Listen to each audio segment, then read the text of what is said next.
Right now, 275 million copies of this board game have been sold across 114 countries in 47 languages. You've played it, you know the rules. Buy land, charge rent, bankrupt your friends. The last person standing wins. The game teaches one lesson, and it teaches it loudly. Accumulate everything, leave nothing for anyone else. But the woman who invented it built it to do the exact opposite. And the man who took it from her, she never even met him. Her name was Lizzie Magie. He became a millionaire. She made $500. 1858, Illinois. A man named James Magie travels across the state with Abraham Lincoln, watching him debate Stephen Douglas on the future of America. James is a newspaper publisher, an abolitionist, a man who believes that land, the earth itself, should not be the private property of a few, while everyone else pays them rent to exist on it. He will pass those beliefs intact to his daughter. May 9th, 1866, Elizabeth Magie is born in Macomb, Illinois. She grows up sharp and politically furious in a way that her era had no template for. She becomes a stenographer, a typist, a poet, a short story writer, a comedian, a stage actress. At 26, she files a patent for a mechanical invention that makes typewriters feed paper more smoothly through the rollers, at a time when women hold less than 1% of all American patents. She works at the dead letter office in Washington, D.C. She earns about $10 a week, not enough to live on without a husband, which she doesn't have. She notices that. She notices everything. 1892. Lizzie Magie is 26 years old, and she does something that shocks the country. She buys a newspaper advertisement and lists herself for sale, a young woman American slave seeking a husband to own her. The ad tears through gossip columns from coast to coast. Some people are outraged, some are delighted. Almost nobody misses the point she's making. Without property rights, without the right to vote, without wages equal to a man's, women in America are not free. She makes herself the story, so the story gets told. This is who builds monopoly, not a man in a basement, a woman who had been using provocations as political tools since her 20s. 1879. A book called Progress and Poverty by George Harry sells more copies than any American book except the Bible that year. George asks a question that was supposed to have an obvious answer. Why, in the most industrializing nation on earth, does poverty keep growing alongside wealth? His answer: because a small class of landlords owns the land. Everyone else pays them rent. The landlords do nothing productive. The workers build everything. The landlords collect. His solution? A single tax on land value, not on labor, not on income, but on the land itself. This would make it unprofitable to sit on idle land and force wealth to circulate. Lizzie Magie reads this book, and it rewires her thinking completely. She doesn't write an essay, she doesn't give a speech. She builds a game. 1903. Lizzie applies for a patent at the U.S. Patent Office. She receives U.S. Patent 748626 on January 5, 1904. She files this patent before women in America had the legal right to vote nationally. She calls it the landlord's game. The board is a loop, no fixed start, no fixed end, which is itself an innovation. Before this, virtually all board games ran on a linear track from start to finish. A circular board where players compete indefinitely over property was something new. Another thing she invents, the concept of ownership of a space. When you land on a space I already own, something happens to you even though my piece isn't there. That mechanic didn't exist before her. But here is the part that gets buried every time this story is told. The game had two modes. Mode 1, Monopoly. Players buy land, charge rent, build houses, raise prices, crush each other financially until one person holds everything and everyone else has nothing. Mode 2, Prosperity. Players cooperate. When the poorest player on the board doubles their starting wealth, everyone wins together. She designed both endings deliberately. She wanted players to play the Monopoly mode, feel how ugly it got, feel the humiliation and the boredom of watching one person win while everyone else loses, and then flip to Prosperity and feel what the alternative looked like. She built an argument inside a game. 1906. Lizzie and a small group of fellow Georgists form the Economic Game Company of New York and self-publish the first edition of the Landlord's game. The same year, she submits it to Parker Brothers. A man named George Parker, the founder, looks at it and says no, too political. She goes home and keeps building. The game spreads without a publisher, without a box, without advertising. It travels the way folk music travels, person to person, hand to hand. At the University of Pennsylvania, a radical economics professor named Scott Nearing starts using it in his classroom to teach students about rent and land monopoly. His students make their own hand-drawn copies. They teach it to their friends. When the university fires Nearing for his political views, he takes the game with him to the University of Toledo. A student of his named Rexford Tugwell takes it to Columbia University. From there, it travels to Quaker communities in Atlantic City, New Jersey. The Quakers modify the board, rename the properties after Atlantic City streets, and set the property values that are still used today. Harvard, Princeton, MIT, Smith College, homemade boards drawn on oilcloth, on cardboard, on paper, no two boards exactly the same. For 30 years, the Landlord's game lives like a rumor, spreading quietly through progressive households, college campuses, and religious communities. Lizzie's name travels with it sometimes it doesn't. Her original patent expires in 1921. She files a new one in 1924, trying to reassert control over what she can already see slipping away from her. 1929. The American stock market collapses in a single day. Banks fail, businesses close, factories go quiet. A quarter of the country loses its income. A man named Charles Darrow loses his job as a heater salesman in Philadelphia. He has time, he has no money, he has a wife, a son, and no clear plan. 1932. Darrow gets invited to dinner at the home of Charles and Esther Todd in Philadelphia. After the meal, Charles Todd teaches him a board game he learned from Eugene Rayford, who learned it from Ruth Hoskins, a Quaker who brought it from Atlantic City, who learned it from a chain of people that leads, if you follow it all the way back, directly to a woman in Washington, D.C. named Lizzie Magie. He plays it.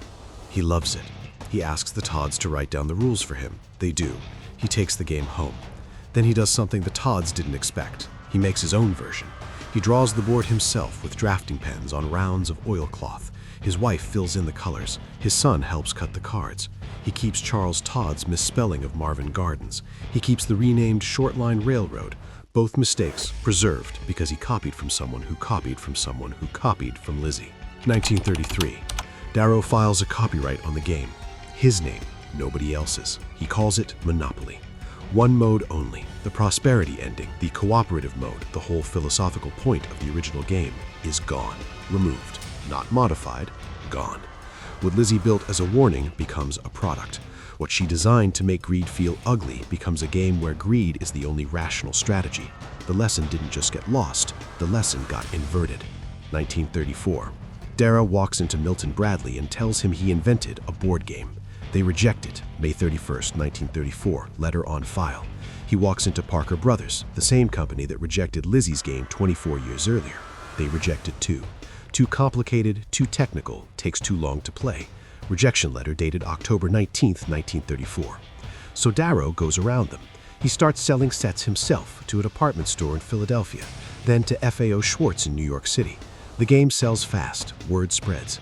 Christmas 1934, the numbers are impossible to ignore. March 18th, 1935. Robert Barton, president of Parker Brothers, calls Darrow to New York City. They reach a deal. Parker Brothers buys Monopoly, helps Darrow take out a patent on it, and purchases his remaining inventory. Within a year, they are producing 20,000 sets every single week. Charles Darrow becomes the first person in history to become a millionaire from designing a board game. He buys a farm in Bucks County, Pennsylvania. He grows orchids. He travels the world. He never publicly corrects the story of how he invented the game.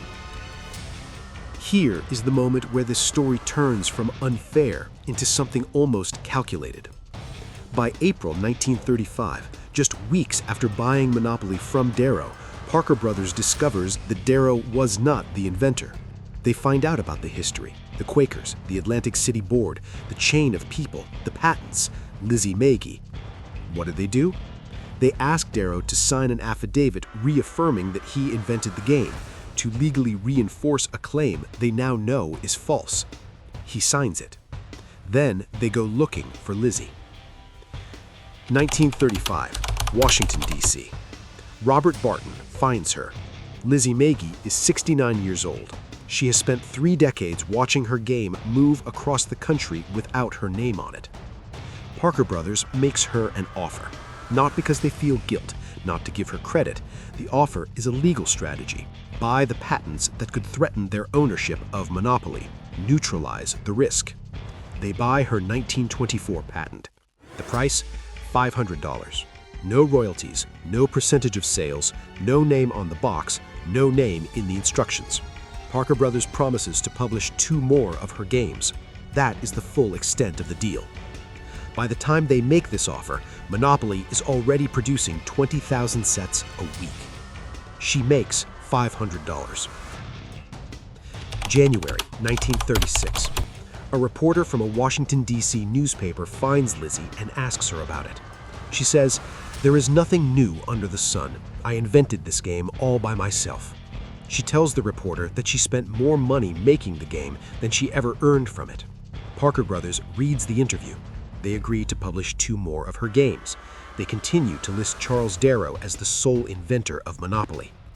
Nothing changes. 1937. Her husband Albert dies.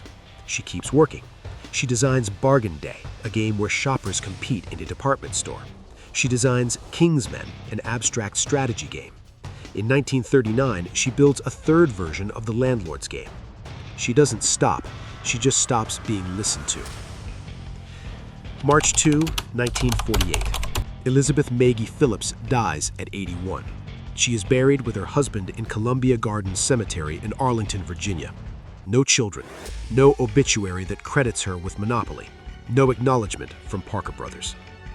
In the game's official instructions, printed on millions of boxes sold across the world, the story reads, Charles Darrow, unemployed engineer from Philadelphia, invented Monopoly in his basement during the Great Depression. That story stays in the box for decades.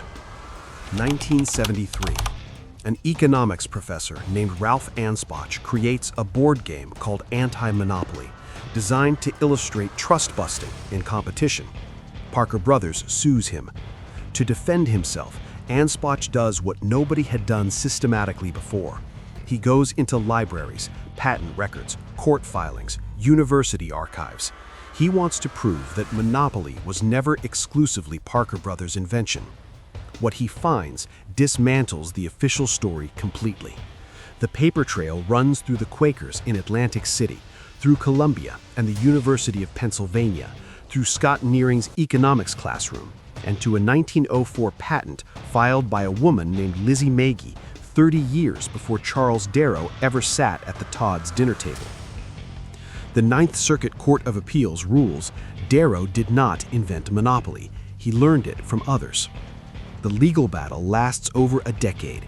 The final settlement comes in 1985. Parker Brothers' parent company, by then General Mills and later Hasbro, does not acknowledge any of the game's history before Darrow on their official website until after 2012. Let that sit for a moment. By 1974, Parker Brothers had sold 80 million sets of Monopoly. By today, over 275 million copies across 114 countries. The most played board game in human history. And for nearly 50 years, the name on the invention was a man who copied it from people who learned it from people who played it in college classrooms, where a professor used it to teach Henry George's ideas. Ideas that a woman named Lizzie Magie turned into a game in 1903. Here is the sharpest part of all of this. Lizzie knew that the Monopoly mode, the greedy one, would be more appealing. That was the point. She built it to feel satisfying.